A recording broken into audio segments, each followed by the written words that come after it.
अस्सलामुअलैकुम नाजरीन, स्पोर्ट्स और उर्दू पर खुश आमदीद। नाजरीन, अगर आप भी उस्मान खान को पाकिस्तान क्रिकेट का एक बेहतरीन बल्लेबाज मानते हैं तो इस वीडियो को लाइक ज़रूर करें।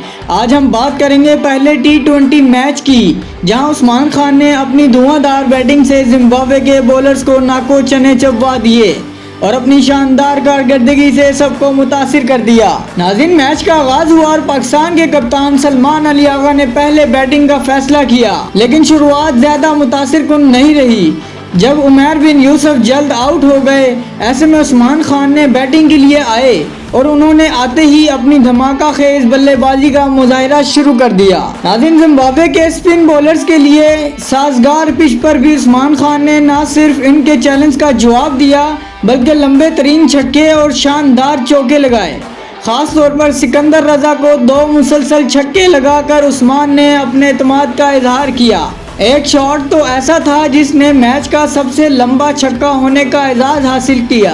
नाज़रीन, पाकिस्तान टीम इस वक्त मुश्किलात में थी और रन रेट भी नीचे जा रहा था। उस्मान खान ने अपनी शानदार बैटिंग से न सिर्फ टीम को मुश्किलात से निकाला बल्कि जिम्बाब्वे के हर बॉलर को खूब सबक सिखाया। ये वही उस्मान खान हैं जिन्होंने PSL में टॉप स्कोर के तौर पर अपनी सलाहियतों को मनवाया था और आज जिम्बाब्वे के खिलाफ भी अपनी महारत का लोहा मनवाया। तो दोस्तों, आपको क्या लगता है कि उस्मान खान एक वर्ल्ड क्लास बैट्समैन बन सकते हैं? कमेंट्स में अपनी राय ज़रूर दें और उस्मान खान के लिए नेक तमन्नाएं लिखें। ये थी हमारी आज की वीडियो। उम्मीद करते हैं कि आपको पसंद आई होगी। वीडियो को लाइक करें, चैनल को सब्सक्राइब करें और बेल आइकन को दबाएं ताकि आपको क्रिकेट की मज़ीद दिलचस्प अपडेट मिलती रहें। मिलते हैं अगली वीडियो में, जब तक के लिए अल्लाह हाफिज़।